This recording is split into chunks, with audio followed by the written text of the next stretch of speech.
Here we go. Week 9 lineups podcast. Let's talk through some potential DraftKings and FanDuel lineups this week.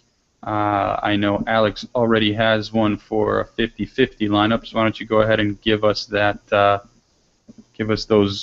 guys right now. All right, I'm going to give you the lineup first, and then we can go into the things that you want to talk about, because usually we just, kill time just saying one person and not doing it. So I want the whole lineup to be set up so you guys kind of know where I'm going with it instead of just telling you players and then you guys trying to figure out where my money is.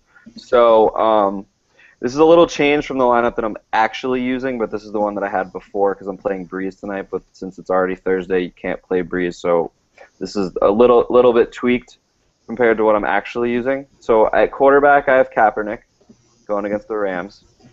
Running back, I have McCoy and Ahmad Bradshaw. I think both of them are going to have huge games. At wide receiver, I have Dez, Mike Evans, Andrew Hawkins, and flexing Beckham as my fourth wide receiver. Tight end, I have Julius Thomas, and defense, I'm going Cincy.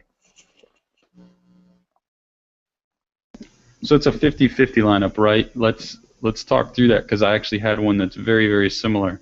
I think we spoke Tuesday about how much we like Julius this week, so he's a must play. We talked about Cap. He's a really nice play this week He's too. the one that scares me in this lineup. That's why when I was looking at it earlier and the fact that I'm in a Thursday lineup, I kind of on Cap. Just because me personally, I don't trust Kaepernick. But yes, he has monstrous upside, and it's a pretty good matchup, and he did real well against them 2 weeks ago. But for me, I don't really trust him, but at this price and considering the options, yeah, it's a great play. So I would be comfortable with this lineup. The Niners' offensive line gets Mike Iupati back, even though they're down to their backup center. So maybe they offset each other, or maybe you benefit from the Rams actually being able to get some pass rush in there and Cap having to scramble a little bit. So either way, I think you can. I think he's a decent play, right? I don't know if he's really a tournament play. I mean, 50-50. I actually like him this week because he's going to get you, your 15 to 25 points probably guaranteed. Thoughts on Dez if Whedon's the quarterback? You still like Dez? No, absolutely not. So let's say Whedon's the starter. Sorry. Who do you sub in for Dez? See, that's the tough one. So let's bring up our. Let me get that up. Sorry, I had that up earlier. Here, I've got it up now. The thing that I could do is I would consider dropping Beckham, inserting Hill if Bernard doesn't play, and then upping Dez to either Demaryius or Antonio Brown. So you trust Demaryius even against Revis, even in where they're supposed to have 30 to 40 mile an hour gusts on Sunday in New England? Yeah, you're right. It's probably going to be Antonio Brown at home, even though it's the Ravens. It's at home. Ravens missing Jimmy Smith this week. I think Antonio Brown can still put up his normal points. I don't know if he gets into the end zone necessarily, but I still think he's going to get you those 7 catches or so for 70 to 90 yards, anywhere between there. I think that's 5 for 50 is like his floor, his bare minimum floor. So high upside pick there as well. We touched on McCoy earlier. Bradshaw going up against the Giants defense. Not a bad pick. I like that kind of as a revenge game. I love these two running backs just because they both catch passes. I think they're both going to get in the end zone once, maybe twice each, and they just have great yardage outputs, and they have had great games all year long. Bradshaw, for some reason, hasn't seen his price skyrocket, and we've talked about McCoy. There's no reason McCoy is 5,200 and Arian Foster is 99. I know Arian's had a better season so far, but McCoy is still McCoy for half the price of Arian Foster. So I want to, since mentioning the Bradshaw revenge game, do you, in any GPP lineup this weekend, do you play Hakeem Nicks? No, absolutely not. After what we talked about this last week. it didn't matter if he was starting or not. Moncrief was going to be the one to get the ball, and guess what? Moncrief got the ball. So if the only way, but Reggie Wayne wasn't out, right? Reggie Wayne back this weekend. Hakeem Nicks saying, right, "Oh, I've got a little something extra for the Giants." I'm just curious as to whether or not you think he's really got something extra. No, because Moncrief just proved last week that he is much better fit for this offense for Andrew Luck as the third wide receiver, and there's no reason to throw Nicks in. Yeah, he'll probably get in the game a little bit, maybe get a few catches, but I don't like his upside enough. He's not going to have a monster day against the Giants. Sure, he might be a little bit involved because he's playing the Giants again, but I don't see it being so much involvement that he's worth playing in anything. No, I absolutely agree. I think his ceiling is 10 points. That's his ceiling, and it's not the probability of him reaching that ceiling isn't very high. Absolutely understood. So that's your 50-50 lineup in DraftKings. How about your other lineup? So this one's using the optimizer, so we're gonna obviously go through that again. We won't do the screen share this time. I locked 3 guys in just because of my must plays. I have McCoy locked in at running back. I have Julius locked in at tight end, and I have the Bengals locked in at defense. So the optimizer gave me Kaepernick. The optimizer absolutely loves Kaepernick this week. I mean, I get it. It's because he's home. It's the Rams. I have Ellington paired with McCoy. I'm not a fan of the matchup, but if Romo doesn't play, Arizona's going to dominate the ball, and he's been safe. He's been a very, very safe running back. You know he's going to get 20 touches. You know he's going to catch the ball. He's one of the safest running backs for double digits, in my opinion, in the NFL right now. So with the optimizer, you want to get some safe plays in. You want to get some guys on the side, but he has a high floor and he also has a monster ceiling. So if he has a bad game and he gets me 12 points, I'm okay with that. So I agree with that. My wide receivers are Macklin, and at the flex I have Edelman. Not in love with the Edelman pick. I know we talked about this on Tuesday, but the last 2 weeks are kind of worrying me, but this is a game where he has to get involved, and like we were saying the other day, he's had pretty nice games against the Broncos his last 2. So nice flex option. There's not really other options at that price range, so it's good, and his upside in PPR is monstrous. And after that, if AJ Green plays, do you sub him in there for Sanu? Personally, yeah, absolutely, because he said, if I'm playing all the snaps. Right out of his mouth. If I'm playing, I'm on the field. Is good. If he's on the field, loves throwing him the ball a lot more than he likes throwing the ball to Sanu. And against Jacksonville, that's an easy bet for a touchdown and some yards. It doesn't scream shootout stats like 12 catches for $170 and 2 scores, but safe play. Definitely a safe play, even though he's a little hurting. But if he's on the field and you know he's going to see all those snaps, he'll have a good day. Now, in terms of this didn't really want to receivers. Sorry, I'm trying to bring them up. In thinking that Jacksonville's going to have to play from behind, they're going up against Cincy, whose secondary, their defense in general hasn't been what it was last year. Looking at Jacksonville's receivers, Allen Robinson at 6,500 in FanDuel, 4,900 in DraftKings. Is he someone that you're thinking potentially of playing in a GPP at your flex position? Absolutely. I'm actually playing him in one of my leagues as my 4th wide receiver at the flex spot. More so out of buy need, but he's got 2 touchdowns in 2 straight games. He's been the only receiver that's consistently gotten the ball and stayed on the field this season. I mean, obviously, Allen Hurns, first week of the season. Yeah, how'd that one turn out for you guys? Allen Robinson has been the guy. He's been a monster in PPR leagues, and now that he's starting to get in the end zone and Blake Bortles is kind of establishing that trust and that chemistry with him, he's a good play going forward. But I think that the better play for Jacksonville in this game is Denard because they struggle more against the run than the pass. But no, it's definitely an interesting tournament play. But if you want to Yeah, go for a safer play, I would pick Denard. and Denard we mentioned Tuesday, 4,800 on DraftKings, 6,700 on FanDuel as your running back. He's not. I don't have his stats up in front of me, but I don't think he catches all that many balls out of the backfield. I think he's had One maybe catch the past 2 weeks, but he's one. gone. So there you go. So he's But not going to be that guy to get you, the points per reception. But he's been over 100 yards each week. 6 So yards per carry, he does have. a little under. He is very explosive, right? Like I said, I watched him all throughout his college career.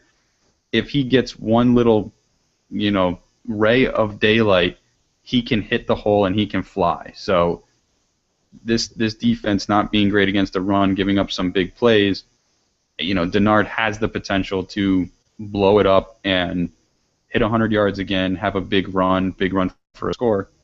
I would agree with you there. I think Denard probably the safer play if you really want the points, but Allen Robinson, if you're looking for a cheaper receiver, 4,900 to fill in for you, not a bad flex play this week. But he's in my lineup, and I would feel safer playing Hawkins this week, just because since Alex Mack went down. Yeah. Since Alex Mack went down, Hawkins has had 20-plus points in the last 2 weeks. So they're relying more on throwing the ball to Hawkins. There's no Cameron now. Who else is competing for targets? It's Travis Benjamin and Miles Austin, and they're not that special. So Hawkins is going to dominate the middle of the field in terms of getting catches. He's going to add yard. He might not have a great yard after catch average, but I see him getting a 20-plus yard reception in each game, and he's done that in the past 2 games. Plus, he got in the end zone, I think it was 2 weeks ago, not this week. He did get in the end zone, right. And at the same price in DraftKings, $100 less in FanDuel. Absolutely agree with you. Andrew Hawkins getting more targets, getting more receptions, more consistency than Allen Robinson. Better play. I love that play a lot more than Allen Robinson. Although, again, if you're looking for contrarian play, I guess if you want to be more contrarian, Allen Robinson over Andrew Hawkins. But otherwise, I think we both recommend Hawkins over Robinson this week for sure. Yeah, and he's been the guy that he's looking at on third down. He's the safety blanket because they can't run the ball for first downs anymore apparently because no more Alex Mack, Ben Tate's terrible, Crowell's terrible, West is terrible. They're all terrible. It doesn't matter. They can't run the ball without Alex Mack. Alex Mack was that offensive line. So now they're in third down and passing situations instead of third down and running situations. So that's going to get Andrew Hawkins catch for 5 yards, catch for 3 yards, a catch for 7 yards, PPR. Full point PPR. Exactly. All right, so let's switch over to FanDuel then. What I've done is brought up the optimal lineup tool on the fantasyknuckleheads.com website. If you guys want to go there, fantasyknuckleheads.com. In the top left, you'll see a daily fantasy football link. Mouse over that, and you'll see the links to the FanDuel and DraftKings optimal lineup tools. So I've generated a FanDuel optimal lineup here. I'm just going to spit it out really quick. I took some players out. I took anybody from New Orleans out so that we wouldn't see tonight's game. So we've got here as a lineup Kaepernick, Ellington, Bradshaw, so all guys that we talked about already, Hilton, LaFell, Angry Doug Baldwin out in Seattle, Hauschka, Cleveland D, and Travis Kelce at tight end. So let's touch on the folks there that we didn't really talk about beforehand. Like you said, the tool loves Kaepernick this week. Apparently, he's incredibly highly rated this week. We spoke about Ellington and Bradshaw. Travis Kelce, I know you are the fanboy, the Travis Kelce fanboy, but against the Jets, are the Jets really that bad against the tight end that we can expect Kelce to blow it up? Yeah, Demario Davis and David Harris can't cover Kelce, and if Andy Reid's smart, he's going to get him the ball. There's no reason not to, in my opinion. If he gets the targets, I wrote this in my article earlier. If he gets 6+ targets, I'm expecting at least 5 catches, at least 70 yards, and probably a score. So we're not great against the tight end. We gave up a touchdown to Scott Chandler. I said this on Tuesday. Scott Chandler, his first touchdown of the year, probably his first touchdown in the last 4 years.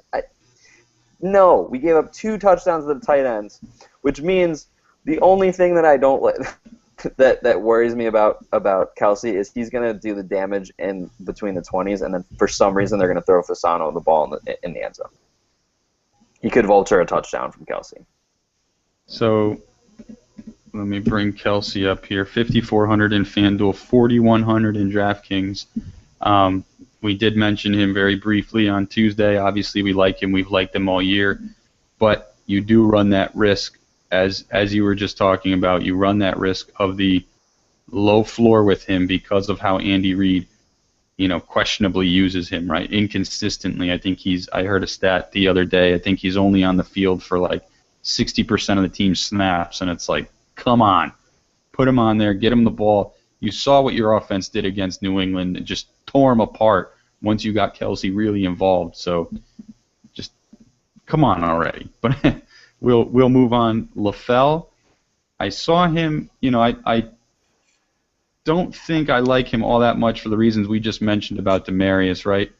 Oh, big stop there from the... No, Breeze scored.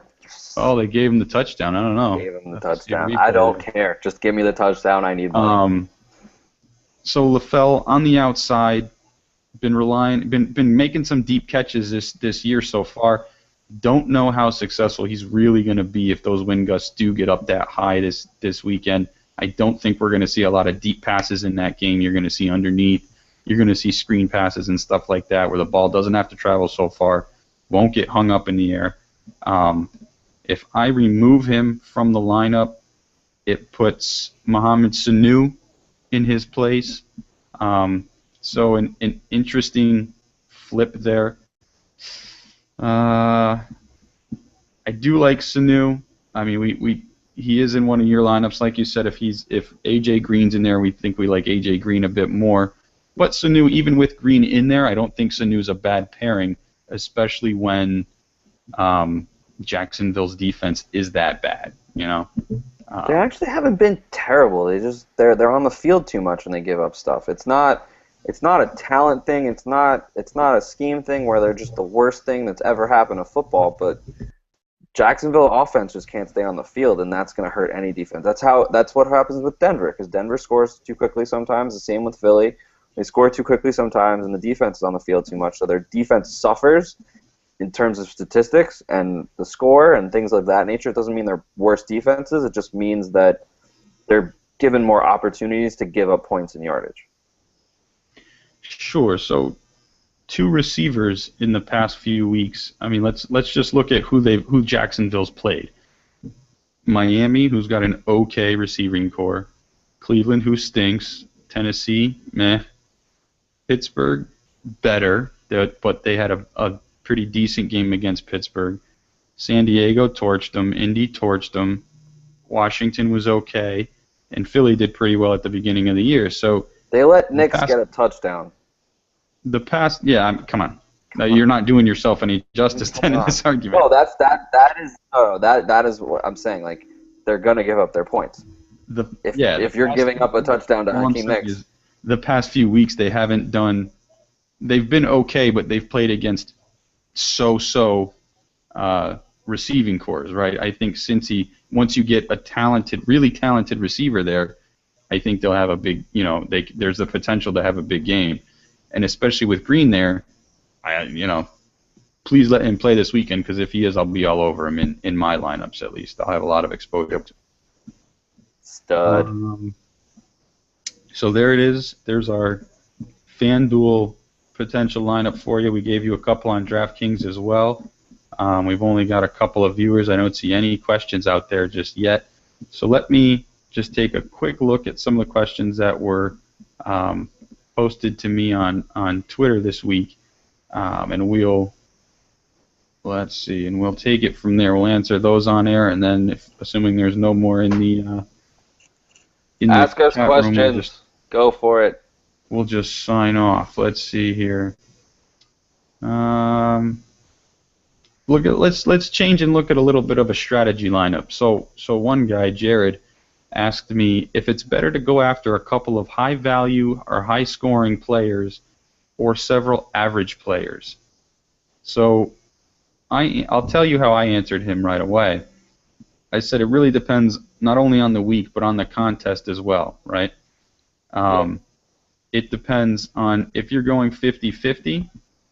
I like going with someone who I like spending more to get the guaranteed points, basically, right? In a 50-50, you pretty much want to lessen your risk in order to get those, guaranteed points.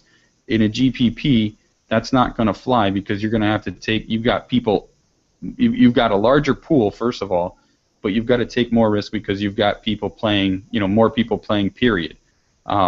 So you've got to take people that other players aren't going to take, and when they go off, I mean that's when that's when you win more money. So that was my answer. What do you think on that, Alex? And I'm responding to I just got tweeted for the link. Give me 1 second. Okay, for me, I kind of decide my lineups based on what studs are available at lower prices because I'm a bigger fan of getting stud players into my lineup. I like to save a little bit of money, usually at the tight end spot, but like Kelsey and Ertz and them have been really inconsistent for me this year, so that's kind of become a little less usable. I like more stud wide receivers than stud running backs because we've seen week to week that running backs can just have decent games no matter what their price is. Like Ingram was great last week at 42.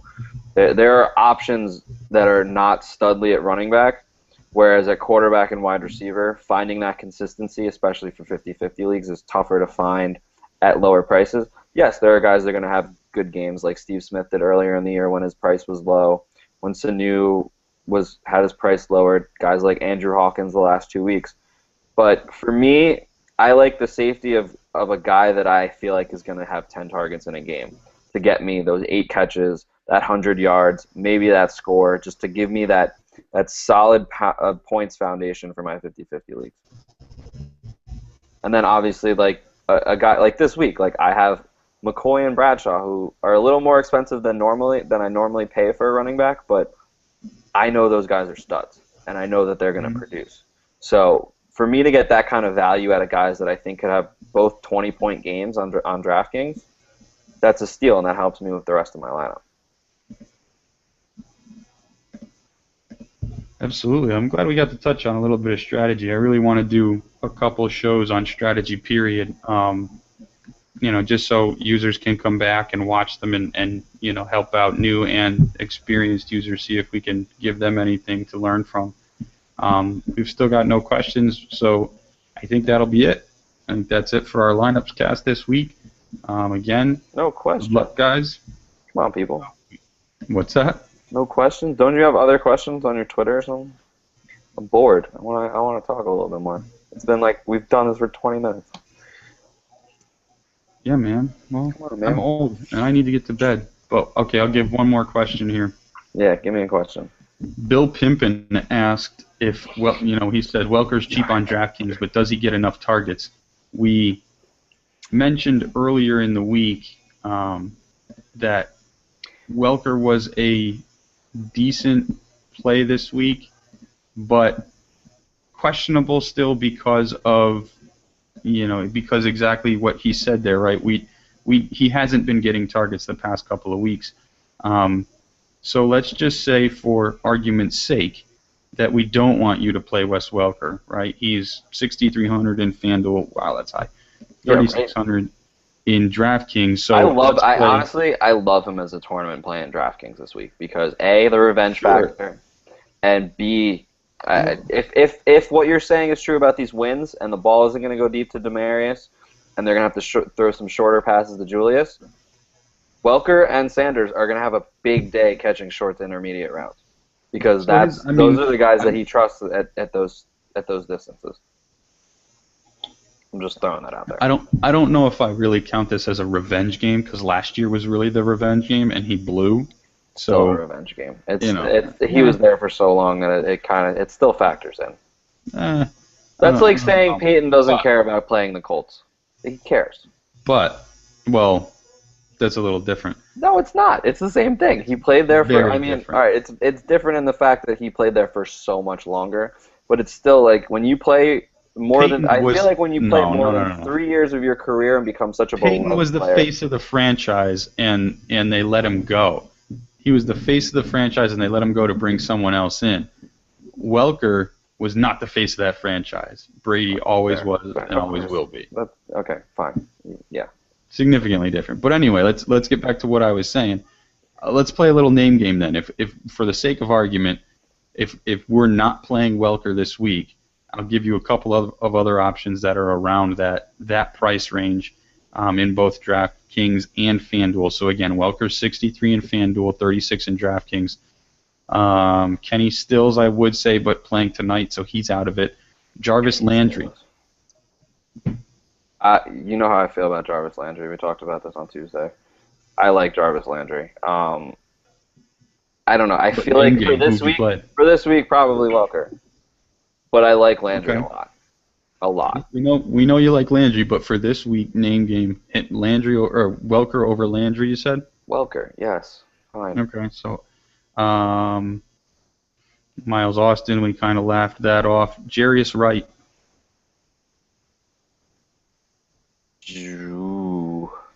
Against He's 49 Washington. in DraftKings, 31. He's 49 on DraftKings? Sorry, 49 in FanDuel, 31 in DraftKings, going up mistake. against Washington. We've talked enough about Jarius for me to I can't not pick Jarius in this topic right now. You'd take Jarius over Welker? Yeah, save a couple bucks, and he's not the number 4 weapon. Okay. Sorry, 5. If you Go include up. Hellman. Go up $200. Would you play Michael Floyd or Wes Welker? Michael Floyd. I know you wouldn't, but I would. I love Michael Floyd. Wait. What about John Brown? This week, John Brown. This week. John Brown. Over Welker? Yeah. Brown or Floyd? Floyd. Okay. I like this. If Romo doesn't play, I really like the Cardinals this week, like a lot, like all three of those wide receivers. That's a given, yeah.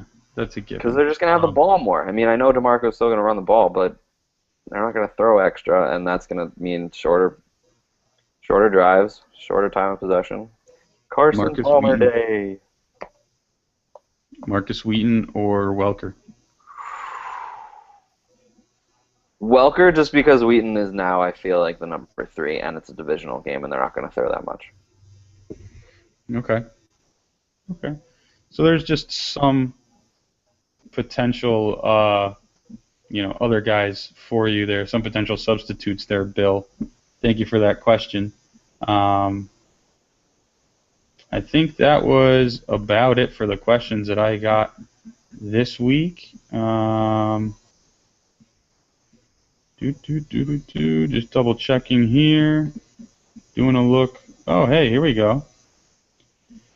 Steve asked a question. I don't know if you all covered this. Who would you like more this week between Andre Johnson or Hopkins? Let's have a nice debate about that one.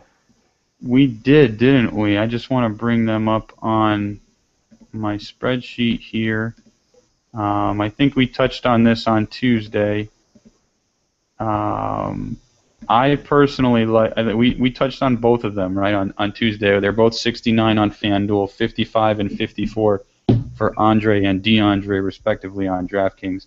So almost the exact same pricing across both structures, which is kind of rare.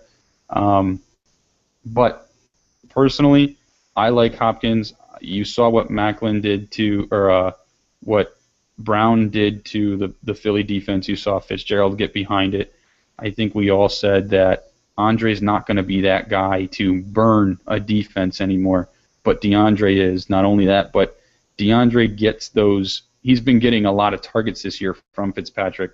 So I like DeAndre this week. I think, Alex, I know I had Pete talking to this on Tuesday, but did you chime in at all? No, I definitely chimed in. I also wrote about it earlier. The thing that I mentioned that's really interesting about the two of them is that each of them have only had one game where they were single digits this season. They each had one. So 2 combined between 2 wide receivers and a pretty not so good offense. But they are the only 2 guys in that offense. And like you're saying, Hopkins, definitely. The upside, way higher. Definitely better tournament play, a little riskier in 50-50. Johnson, definitely the safer 50-50 play. I wouldn't touch him in a tournament because his upside isn't it's really not that good anymore. I mean, 16 to 18 points is like his upside, whereas Hopkins, his upside is like a 30-point day. So Hopkins, definitely much better upside. He could be a better play, but if you really want to go safe in terms of 50-50 play, Andre Johnson's a good play too. But I would rather have the upside of Hopkins. But I feel safe with both of them, considering if they've only each had 1 game in single digits, that's great. And Andre's been in the end zone twice, and Hopkins, other than early on in the year, I don't think he's been in the end zone very much recently. Yeah. So the DraftKings PBR, playing both if you want. They're playing the Eagles. They're gonna throw the ball. Yeah, just careful for the Michael Floyd syndrome. So easy. Xenon what's up, Xenon? Question here. He just asked the question here. Could you point out any weak players here? Macklin, Brown, Hillman, Jeremy Hill, Larry Donnell, and Cap. Which Brown are we talking about there, Xenon? Antonio. He's definitely talking Antonio. Divisional games scare me, like a lot. Yeah, I agree with you on that. And you're right. He was talking Antonio. If I remember correctly, I did a Google of Antonio Brown fantasy knuckleheads. When you do that, brings up, your first link will be the player page on fantasyknuckleheads.com, and you can actually bring up at the bottom that person's history against a specific team. And I don't think Antonio Brown has scored against the Ravens in his career. So sounds bizarre, right? I didn't think it was true at first, but if that, considering it's on the site, I'm going to call it true. I don't know if that really ends this weekend because the safeties are still there over the top, because they still are familiar with Antonio Brown, but he still gets you at least 10 points. I mean, he's still going to get you, those 5 catches for 50 yards, like we said earlier. That's pretty much his his floor. Especially with Todd Haley calling the plays lately, they've been throwing a lot. So I'd say the weakest part of that lineup is Larry Donnell. Yeah. Let's see.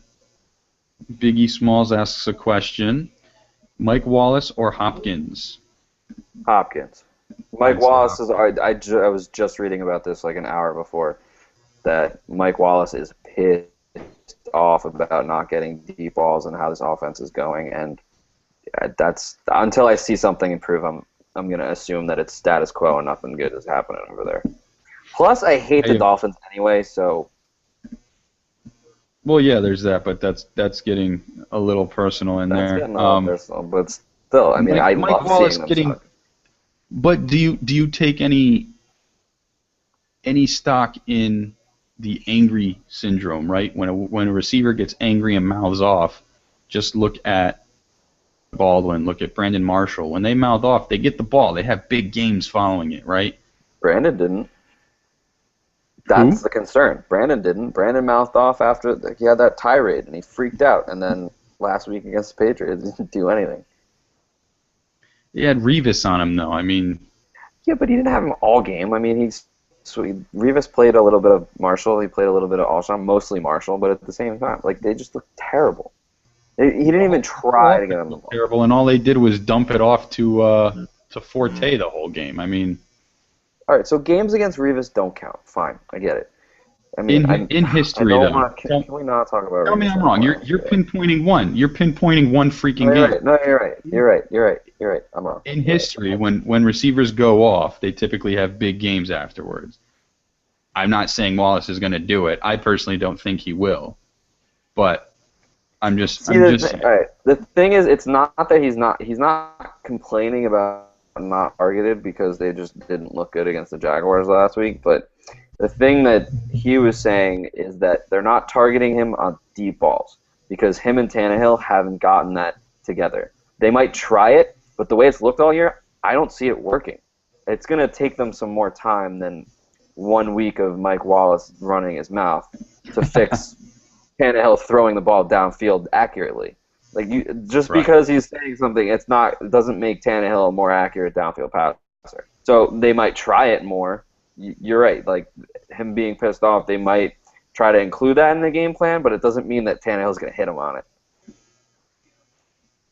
That's my concern with Mike Wallace. Right. So this was his quote, if I'm reading from his post-game interview here. When asked about his 50-yard catch, which is a rare deep ball for Wallace this season, he wasn't impressed. That's what I do, Wallace said. I'm built for that. I'm not really excited about it. That's what I do. When asked about the lack of deep balls... Robot.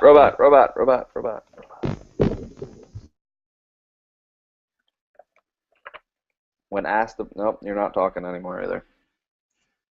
Better now? Yep, you're good. So when asked about the lack of deep balls in the offense this year, Wallace said, I run the plays they call. Yep. He also said, it's frustrating, we've got to change it. So you're right, he didn't really mouth off, but he is insinuating we've got to do more in the offense. So, no, he's just saying he wants the ball deep. He just wants to go deep.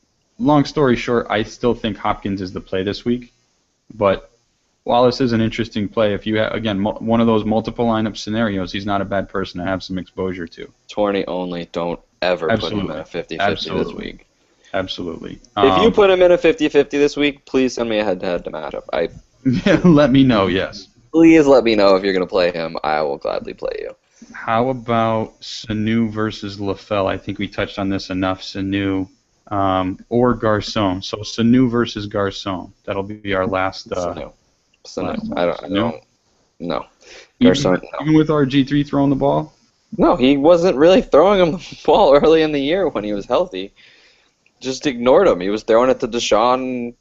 He was throwing a Niles ball a little bit, but like he'd rather hand the ball off to Alfred Morris and run around a little bit. I don't love Robert Griffin, the passer. I thought Cousins was a better passing fit for those receivers, and Colt McCoy not so much, just because he's not really hitting the right spots. Like I was saying on Monday night, he wasn't hitting the right spots, which could have gotten him so much more yardage and such bigger plays from his receivers. But RG3, and he throws the deep ball, but that's not Garcon's. That's not Garcon's thing. That's the Sean's thing. What weeks did when did RG3 go down? Week 3? Week 4? Week 2 or 3. Hold on. He went down. He went down week 2 against Jacksonville. So week 1 with RG3 throwing, Lobson had 10 catches on 12 targets for 77 yards. Really? Did he? Seriously? I don't believe you. RG3 loves them. Okay, fine. All right, so he loves them. Fine. If you go back to last year, I mean, Garcon led the league in catches, right? He had 100 plus catches. Wouldn't be surprised if he led the league in targets too. They didn't have Deshaun, which is what kills me about Garcon this year is he's got so much more competition for those targets. But I think if RG3's in there, I think Garcon's stock takes a step up. Now, in comparing Sanu to Garcon, let's see here. I'm trying to remind myself who plays who here. Since he plays Jacksonville, Washington plays Minnesota. So both have pretty decent matchups, right? Minnesota's better, but if Green plays, it's got to be Garcon. But if Green's out, then Sanu is the guy. Agreed. We'll leave it at that. Just because I want to see a week of Robert Griffin healthy before I'm ready to jump on the Robert Griffin to Pierre Garcon train. Okay. I just want to see him get through a game, even if he doesn't throw the ball to Garcon. I want to see him get through a game, throw some passes, complete some passes to all 3 of his weapons in terms of his receivers. All right, and then, fine, I'll give you Garcon moving forward. All right. Well, that is it for us. Thanks for all the questions, guys, in the chat room. Appreciate it. And for those listening on the podcast, thank you as well. Good luck this weekend, guys. Hit us up on Twitter at MNMilano, at Alex Hanowitz, FantasyKnuckleheads.com to read Alex's articles and to use the optimizers. So once again, week 9 signing off. Good luck, guys. We'll catch you next time.